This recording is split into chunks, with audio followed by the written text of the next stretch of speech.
Thank you so much for joining us.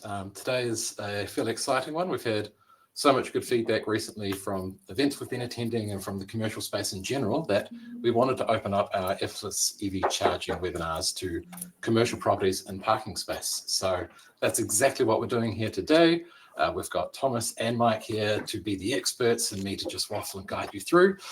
So I will let them introduce themselves in a moment, but just a quick bit of housekeeping. You should all see on your right a chat box. Please feel free to use this throughout the webinar.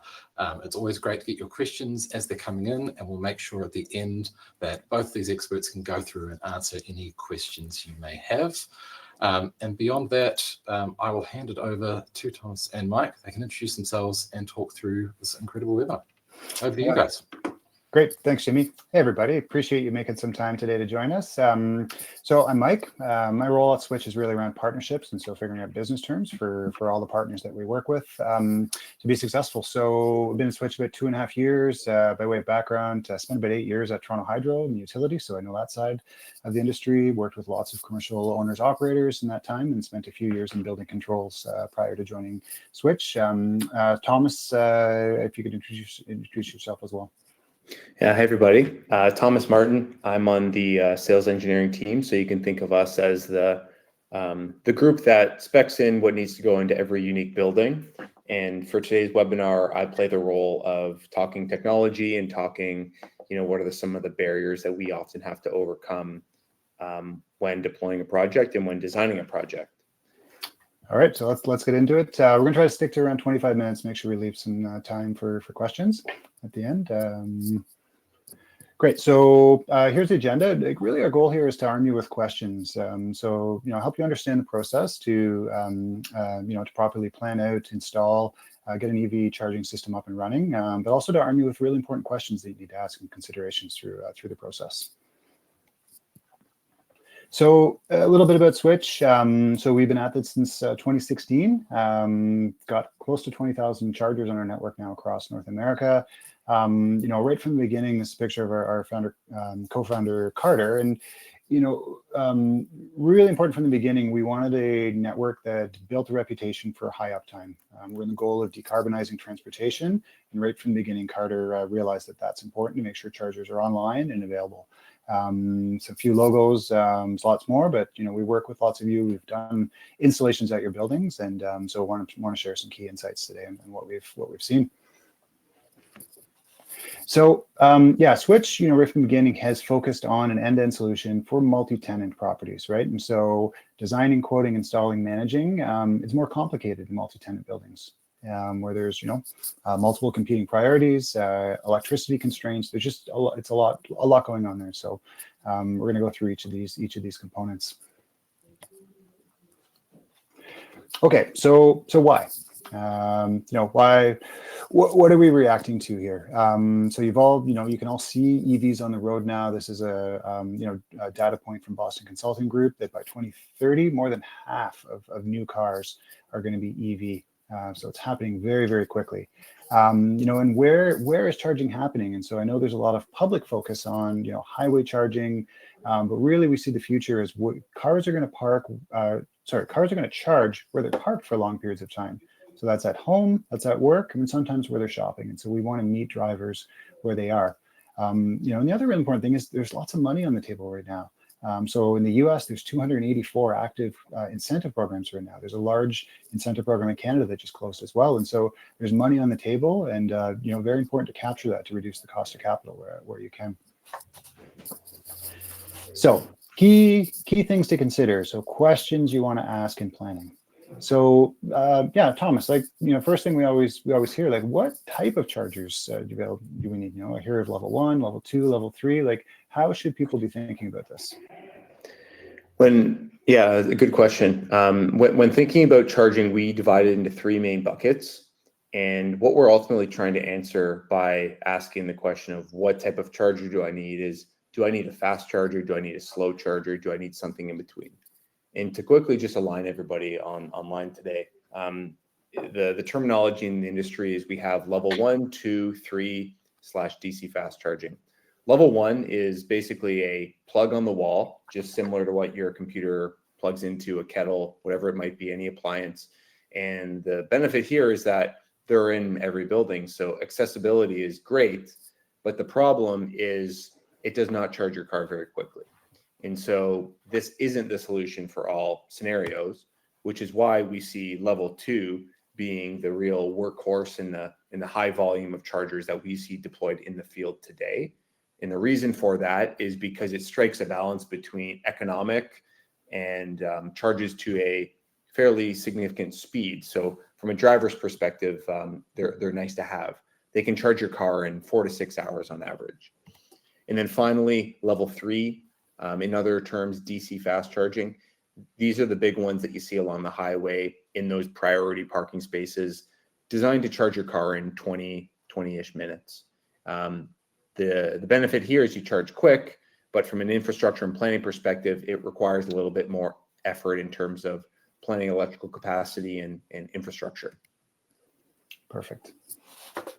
Great. So we often get this question, someone at the start of their journey is how many chargers should I install? So, there's a few things that we typically recommend as, how to get started. First, it's seeing that big picture so that, 1 in 2 cars by 2030. We've seen lots of mandates by 2035, 100%. And so, always have that in mind as you do need to be working toward that long-term goal where lots of people are going to want to charge at your facility. But where to get started? And so, we typically recommend is walk your parking lot. Just count the number of EVs that you see there in a given day. But also talk to your tenants, survey your guests as they're coming in. Because you really want to understand what's people's state of mind. Because, when you ask most people, they and I hear this all the time, is like their next vehicle, if they don't already have an EV, is they're considering buying an EV. And so it is going to come pretty quickly, and understanding, the volume of when people are going to have EVs, because you don't want to miss out on a tenant or lease or a visitor. So you want to meet them where they are and stay a step ahead. So once you have a general sense of how many you should or what you're working towards, like Thomas, what's the right way to think about how many chargers can you install? And so how doing a study on your electrical capacity, what does that actually entail? How are you going about that? Asking how much I can install is a trick question, because there are a lot of things we can do to a building or to a certain design of a project to reach the number that you would like. And so step 1 in this process is assessing how much electrical capacity you have available to you, whether that's in the parking garage, in the building, on a certain electrical panel. It depends per building.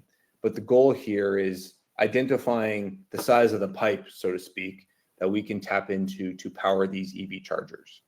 And the goal is, let's use what's existing rather than installing expensive new infrastructure. And so when looking at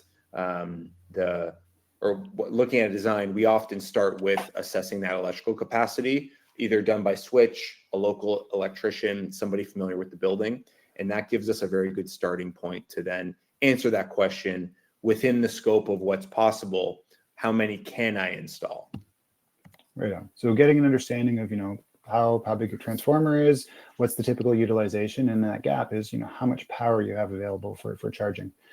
So it's really important. So once you understand that technical limit and you understand kind of the aspirational goal of what you need, what you want to achieve in the short term, long term, everything always comes back to money. And so this is where really important decisions around, an operations focused budget or a capital focused budget, or something in between. And there are lots of different options in the EV charging industry to kind of meet your business in how you typically implement projects like this. Of course, there's internal metrics and hurdles around payback and internal rate of return. And so just being very clear on the financial metrics that you're trying to achieve. Is capital available, and are there incentives available? And that last point is really, really important. And that's something we'll talk a little bit later on, but there is real money on the table that you want to make sure that you are taking advantage of that wherever possible. Okay, so we're going to take a deeper dive, and Thomas is going to kind of lead us through some really key information on hardware and software, and what's important. Yeah, and coming from the engineering side, I can appreciate that not everyone is, as detail oriented on the tech. And my goal with my role here at Switch is to make this very easy to understand, because if we had to understand all the different products we're using, it would take a lot of time investment. So so start here. Like this is a common question we hear from people when they first start thinking about EV charging. They've been to Home Depot, they see a charger there for sale, and they wonder, like, why can't I just buy a charger there? Why does this and install it? Why does this have to be so complicated? Like what's the risk of someone doing that? Yeah. Well, you can go to Home Depot and buy that charger, or on Amazon or whatever it is. It'll charge the car, but you won't necessarily enjoy the repercussions of just having a simple charger in operation in your facility. And the reason for that is because you wouldn't be able to control energy usage. You wouldn't be able to meter it. You wouldn't be able to bill and basically make back the energy that the drivers have consumed. And the kind of cornerstone to the EV charging installation is how you're going to manage it. And so what we've done here is we've broken down the 4 key pillars for how to make your installation successful once it's in the ground. It breaks down into the EV chargers and infrastructure as one component, the management software as another, the EV driver experience, so thinking of it from the tenants or the driver's perspective, and then finally the O&M support. And the goal here is we're going to talk about each of these subjects and really dive into what matters within them and what decisions you need to make as a building operator to best set up the installation for your unique building. Okay. So let's first dive into maybe the charger side. I mean, so you're not buying it from Home Depot. You're No. buying a smarter charger. Like what should you look for? There's a lot. As I alluded, the hardware space can be quite complicated, but if there's one thing the audience takes away from today's webinar is that there is an open protocol that we highly promote, and at this point it's the majority of the industry, and it's called Open Charge Point Protocol. It's an open standard, OCPP for short. And what this allows you to do is take any given charging station that's compatible and gives you, the purchaser, freedom of choice to move between the desired service provider that you pick. And so the analogy I like to use is just like a cell phone. You can move between AT&T and Rogers, or AT&T and Verizon as you wish, without having to actually purchase a new cell phone. And so the same applies here with charging stations. You purchase that expensive hardware, you put it in your parking lot.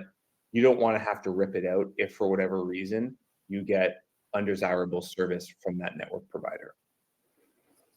And so the standard allows us to work with all sorts of different charging stations. So as you can see here, we've built basically a short list of the top ones on the market that we see on the level 2 space, as well as DC fast.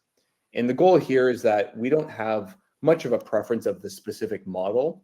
We just want to be that expertise and recommendation of units that are tried and tested, units that we have lots in the field and have proven to be very reliable.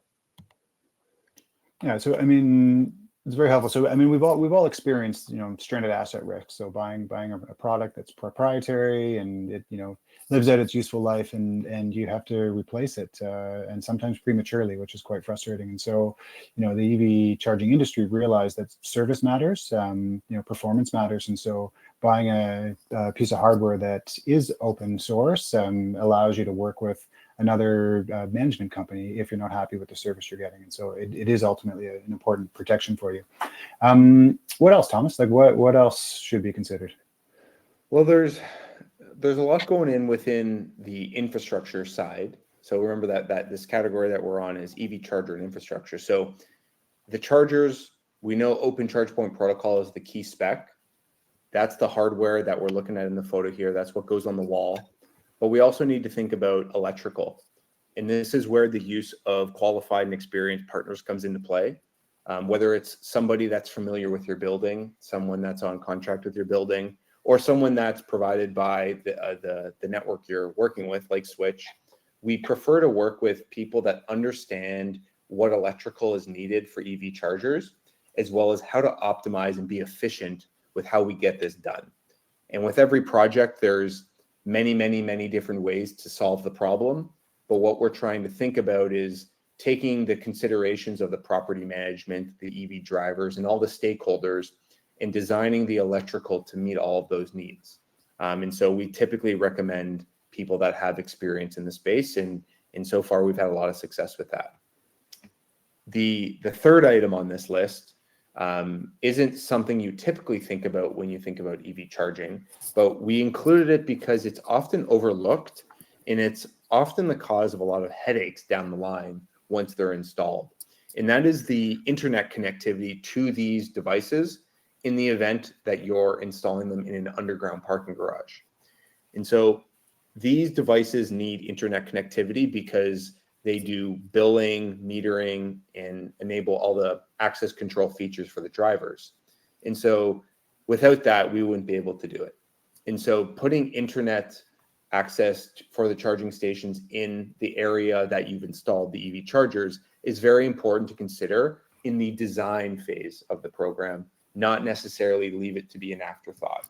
And the reason is because if we consider this in the design phase, there are a lot of efficiencies that we can take advantage of, reducing the cost of the total project.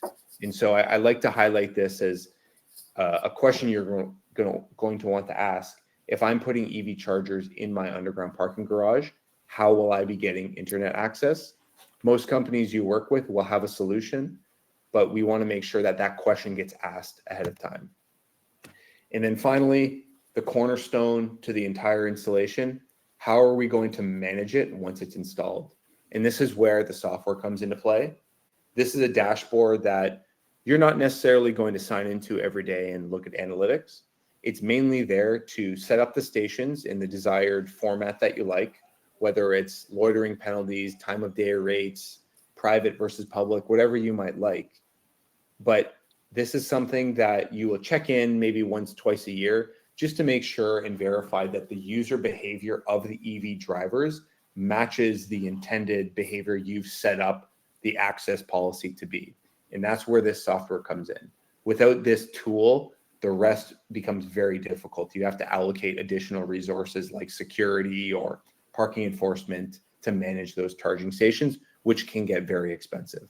So the goal with the software is to automate it and virtually make it hands-free. And so the next little segment here actually does focus on software.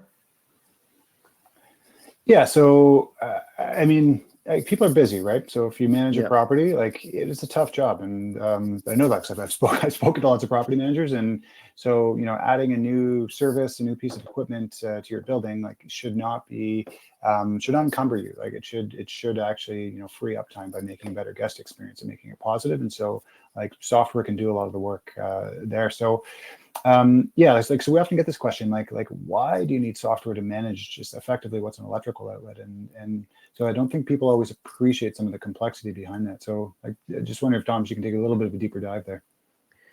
Exactly. You might think, okay, a charger really is a big electrical outlet for a vehicle. But before we answer why software is needed, we the building owners, or we the customer, whoever it might be, need to answer some of the following questions. You need to think about who is accessing the EV chargers. You want to know how much revenue you've generated over the course of a week, month, a year. You need a way for the drivers to pay you for the electricity that they consume. You need to think about what happens if all the chargers turn on at the same time. Is there going to be too much electrical stress on the building? You need to think about what happens if a driver leaves their vehicle in the EV charging spot. Could this be problematic? And what do you do, and how do I know if something breaks? And software is the answer to this question, because alternatively, you would have to do all this manually, which would add a lot of work to the staff of the building, which is not desired. And so to answer your question, why do I need software to manage these big electrical outlets? It's to manage the entire parking space and to manage the facility. because there's multiple interactions between the driver and the building, whether it's parking, EV charging. And the goal is to automate this so that you can continue managing the building as you do today. And so SWTCH is the platform that we manage this by. And like I said, this is not another tool that we are pushing onto building managers to sign in and do work every day. This is something to basically set up and forget about it and check in every couple of months just to verify that the EV drivers are following the intended behavior for how you've set up the access policy, whether it's pricing, loitering, rates, time of use, things like that. Yeah, great. So on the infrastructure side, like we often get this question, right? My building's older, was built when EVs were not a thing. So that new load was just not anticipated. So, oftentimes people worry that they're going to have to go to the utility and ask for more power to the site, and that's really expensive. So, like what's like, how do you see that? Like what options are there? Yeah, and I guess to follow that, a lot of the customers we've talked to have thought for years, or they've been told at one point, my building can't handle it, so EV charging isn't an option. And more likely than not, we're able to solve that. And what we're trying to do here is answer the question we asked earlier on, how many chargers can I install? We want to do that to satisfy the EV demand in the building while we keep the project scope within a reasonable budget for that building. We don't want to break the bank effectively. And the goal here is that through the software and setup, we want to be able to control when charging happens. And so that question I asked earlier on, what happens if every charger turns on at the same time, is illustrated by this graph. And so if we just let the chargers run wild and we add them, year over year to the building, we're going to find ourselves in a very expensive situation where, just like this graph, the charging coincides with the building peak, and we are actually adding to that building peak.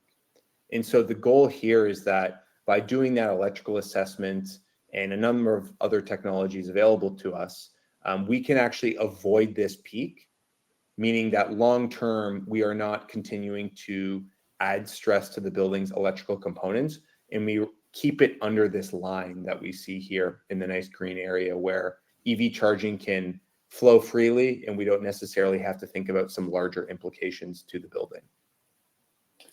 Great. Yeah. So, you're optimizing for that area under the line. And so you want to use whatever capacity is available without overshooting it.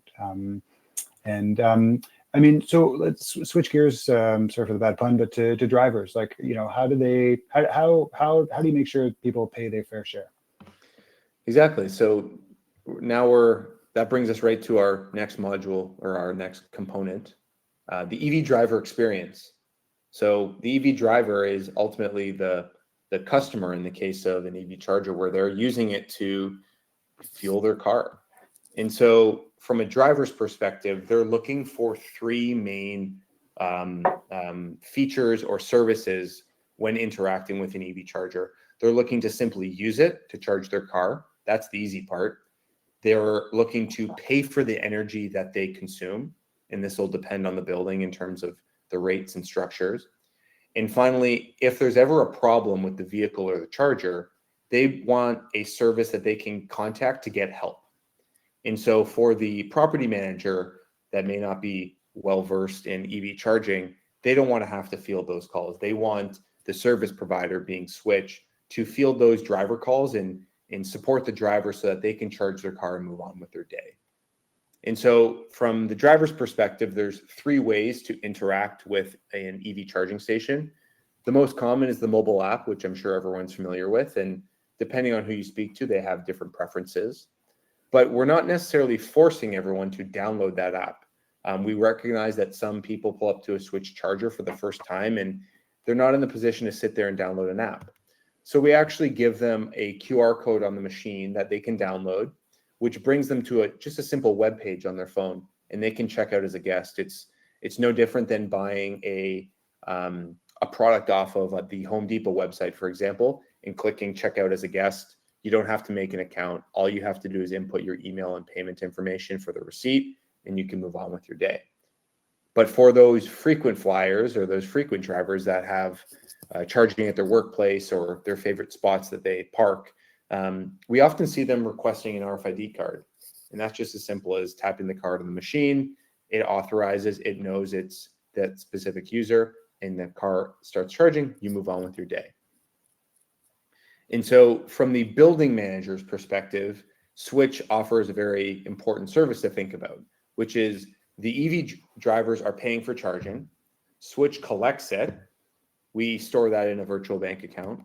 And then once a month, once a quarter, depending on the volume, we will deposit that to the building into the bank account of their choice. And so we're taking this interaction, this payment interaction between the driver and the building, and we're making it hands-free. And so for the driver, the building's perspective, they get a check every month. They can log into the dashboard and just see how much energy was consumed. They can see how much funds were collected, and it's virtually painless. And so, so EV charging is another service, that's another amenity that's being added to the building. So like, how does it interact with other software, other services, just other things that are happening in the building? What are some of the other opportunities here? Yeah, well, there's definitely a good majority of building operators that have technology fatigue or too many technologies to manage, whether you're on the tenant side or the operator side. So I want to talk about what we call integrations. So the ability for EV charging or these platforms that we're using to allow drivers to consolidate services, whether it's paying for parking and charging in the same app. In this just quick example on screen, you can see they have paid for charging, but they also get a QR code that they scan at the parking meter when they're driving out, which opens the gate because it knows it's validated that that specific user has paid for both parking and charging. In the case of SWTCH, we've done this with a number of different parking companies, and one of the notable projects that we did with Ani Group, which is a developer operating nationally, is working with their parking provider, Flash Parking, to allow drivers to pay for parking and charging in the same experience. You don't have to pay twice. And so thinking this way, EV charging actually is becoming a very seamless asset to deploy into the building without having to, download another app, another service, pay twice, things like that. Another example of integrations is the ability for EV charging to integrate to the building management system or a smart concierge system. So something we're seeing a lot in the new development space is buildings adopting smart home or smart building applications for the tenants to use, from everything from unlocking doors to unlocking cabinets to pick up your Amazon packages, to unlocking parking gates, booking party rooms, things like that. Within the same app experience that the user is already familiar with, you can also start EV charging. And so as buildings adopt all of these different platforms to the building, they don't have to think about maintaining all of the accounts and permissions across all the different platforms. They can do it through one. And at SWTCH, we're set up to do that. And the goal being, we don't want to create further app fatigue or technology fatigue within the portfolio. We promised to leave some time for questions at the end here, so we're going to take 3 more minutes, and we're going to get to your questions. So O&M support, I think this slide really says it, like, reliability is really important, right? We want to encourage people to change their decision around the purchasing decision to buy an EV. We want them to come to your property, to be happy, to have a good experience. And so making sure those chargers are online is very important. So you need a plan. So you need to make sure there's people and software working together to keep chargers online. So there's 2 data points on the bottom, network, so the connectivity, making sure that there is a good, robust signal, so that charger is, fully visible, online, supported at all times. And then, at the driver level, so the charger uptime. So, sometimes chargers do need firmware updates and resets. And so making sure that the driver, any interruptions that the driver experiences are minimized. And Thomas, bring us home. So next steps. I guess I maybe just want to quickly summarize everything we've talked about. So the key to success for an EV charging installation, you need to plan, install, manage, and service, each of those items being separate. So just quickly highlighting what each of those were and in kind of the takeaway points if you're taking notes. You want to think about the demand for now and the future. Walk the parking garage, count the EVs, talk to your tenants, see what's coming. You want to do the electrical assessment, whether that's with a local partner of yours, an electrician familiar with the building, or somebody with Switch. You want to think about how you want to set up those charging stations, whether it's open, private, public, time of use rates, loitering, things like that. And then finally, we want to think about incentives. And so just to close off, I wanted to show the map to the incentive programs. Mike mentioned earlier on, there's 284 active incentive programs in the US, and they can be hard to navigate. And so we encourage you, reach out. We've got a team dedicated to the incentive programs, and our job is to make the paperwork easy and let you know everything you need to know. Navigate that paperwork process. And for those that do not have incentives, there's actually a 30C tax credit available up to a maximum of $100,000 for the building. And so you can find this online. It's quite a complicated map. So again, we have a incentive team that is well versed in this. We're more than happy to help navigate that process. And just down at the bottom of the slide, you can see that is valid until 2032. So like Mike said, a lot of money on the table. Step 2, install. So going back to our keys to success, working with a contractor, planning for today's demand is very important, electrically speaking. We want to talk about how we're going to manage the residents. We want to definitely think about how do we engage them once they're installed, whether that's a marketing campaign, signage, education, things like that. And Switch has more than enough a collateral to help in this effort, whether it's surveying the tenants, signage, marketing campaigns to generate some conversation. And then finally on the O&M, warranty options, care packages, if something breaks, am I covered? Things like that. And these are the questions that'll get you the answers to make sure that once the project is complete, you are set up for success with minimal headaches. And so I guess now is probably the time we want to open up the floor for questions. Thanks for everyone taking the time. Jimmy, did we get any questions in the chat? We did. Absolutely. We did. We'll go through the questions in the chat. We'll go through the ones that were sent in via email before this as well. So thanks so much, everyone. I just really want to quickly say again, if you've got a question, please ask it now. We'll get to it. Also, the recording for this entire webinar will be sent to you post this as well. So if you need to review anything or try and catch something that was said, you'll be able to do that as well. So let's kick in. I've got a list of everything together. So the first one was from Rob. This was sent in prior, but I think it also works with Clay's question as well. So Rob's already looking at EV charging upgrades. What's next that needs to be considering? And that kind of moves into what's the future of the technology, more charging, less energy, cableless. What's Switch looking at that? Yeah, maybe I'll start and Thomas, you can chime in. But what we really see, it's more sophistication around energy management, right? So, right now, most buildings we encounter, there is capacity to operate chargers at full speed all the time. There might be a few points throughout the day where there's constraints, and so you need some load control. But as more chargers are added, there does have to be a lot more sophistication around energy management. And so things like tying in with building management systems where, chiller, makeup air units or fans, pumps are running, that those are more sensitive periods where the building wants to avoid demand charges, as well as stay within constraints, or tie-ins with the utility where at the utility level, the grid operator, they're seeing constraints in their system. And so there might be economic opportunities to take advantage of. So you can imagine slowing down charging and getting paid for that demand reduction contribution. And so we're seeing the kind of development of distributed energy markets in a lot of the just different jurisdictions that we need. So as there's more vehicles, more batteries, the opportunity to address grid level, building level constraints really opens up, which we're quite excited about. Brilliant, great answer. Next one is from Derek. What's the number one mistake we're seeing in commercial setups? You want to take this one, Thomas? Sure. There's a lot, but I think the number one is just thinking about where are you putting the EV chargers in proximity to the high traffic areas for commercial property. I think the the biggest problem that you see in the news is EV chargers installed in the premium parking spaces right beside the building, and non-EV drivers aren't necessarily respecting that. And so they just park their non-EVs in the charging spaces, which essentially freezes that asset and it can't be used. And so when thinking of the placement of the EV chargers, we try to avoid putting them in the premium spaces right close to the building, just to avoid a scenario where you've got non-EV drivers taking advantage of those spaces.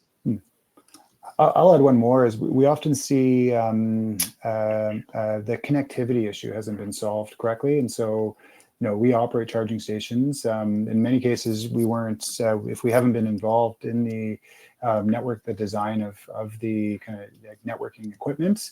We often see people trying to put cellular chargers 3 levels below grade in a parking garage, and so Thomas had that picture of a wireless access point. During the commissioning of chargers, when we're trying to verify the backend connection, we often encounter the need to install repeaters and more wireless access points, or to relocate a modem to make sure there's a strong signal. So that's very important to get that right, because if you don't get that first component right, then the driver's experience will be very poor. Great. Okay, let's move into some of the chat. We've got one from Jeffrey. Do you work with public entities to support US DOT grants? Yes, absolutely. And would love to chat more if you want to follow up my contacts there. Nice, easy answer for that one. Ibrahim, is there a process to register a contractor for installation with SWTCH, assuming to be a partner? Absolutely, and that's what my role is. We're always looking for good partners that have good customer relationships, that do quality work. It's not complicated to install EV charging, but yeah, certainly we want to work with you and make sure that it's like the installation standards, networking standards, everything is being adhered to achieve a good outcome for the customer in the building. So yeah, let's work together. Brilliant. One from Alan around transaction fees and usage fees. Do we have those available for people to see? Yeah, for sure. So public chargers, typically a 10% transaction fee. So that's covering the cost of credit card processing.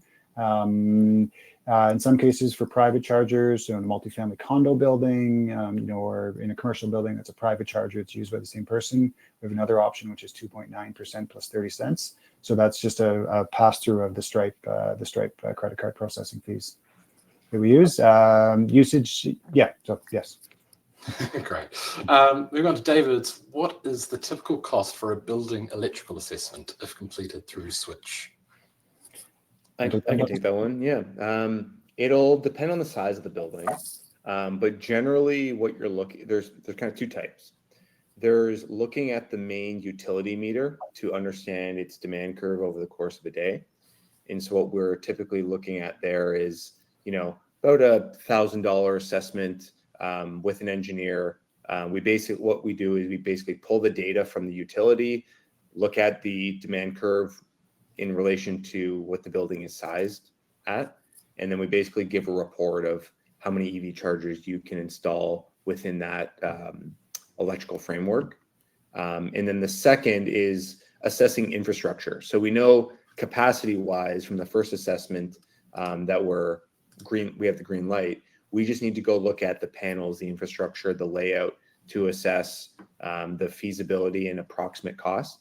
This is the stage where you usually meet trade-offs where, going down 4 levels of parking seems very expensive and you might want to put the parking or the EV chargers at a closer proximity to the electrical room. And so that is typically an on-site assessment that happens closer to the quoting stage. Right. Yeah, and we love those kind of questions. So like oftentimes we'll work with developers who've specified electrical infrastructure and, we help them understand what's possible with load management. So in some cases they've oversized equipment. And so there's some real cost reductions there. So like at any stage in the design process, we're certainly happy to work with buildings to understand, what's achievable with good load management tools. Excellent. 2 more points to go then. One from Jeremy. How does ownership collect and manage revenue levers from these charges? So one property, commercial multi-tenant, I would want free charging for tenants, but I would want shoppers at the same building paying. How does that work in SWTCH world at least?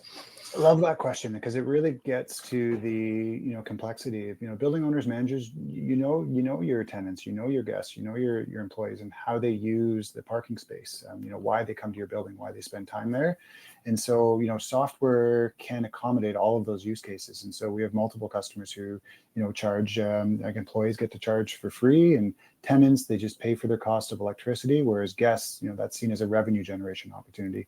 So you can configure different user groups, depending on effectively how you want to manage that parking space. We see loitering penalties that are used, or reservation systems. So if it's a constrained resource, multiple people want to charge, those are really helpful tools to get someone to move on so that someone new can park in that space. Yeah, so lots of options. Great. And then the last thing, I just wanted to ask each of you, what are your current insights into the commercial space in EV charging? What is happening that you're seeing, and where do you see it going? Interesting. Yeah, I guess from my perspective, we see the markets. A lot of people have tried smaller installations, sort of a couple chargers here, a couple chargers there, and so we see a lot more sophistication in how owners and operators are going to market. With like formal proposal calls, where they're kind of ready to operate at scale. So they see the demand, they see that they are earning a return on those initial investments. They might have had some challenges with initial deployments around reliability, and so they're much more focused on the OCPP standard, for example, 24/7 support. And so that's what I see really changing. It's just a lot more sophistication. Like we're not early days anymore. There is some real learnings that are being applied. My take is there's less focus on charging speed, but more focus on accessibility and maximizing the number of ports to plug into at any given location. Most drivers are happy with a slow charge than over no charge. And so just maximizing the number of ports that you can just plug into and kind of set and forget is the buyer preference from what we're seeing. Brilliant. Some great insights to finish on there. Thank you so much, Mike and Thomas. It's been really great to hear all about this and to have our first commercial focused version of this. So off the back of that, I think we're going to close up this webinar. There will be a recording of this sent through. And if you've got any other questions that come to you at any point, we'll make sure to send through contact details as well for Mike and Thomas, so you can get in touch directly and we can help answer those. Thanks so much all for joining. Thanks, everybody. Next one. Thanks, everybody.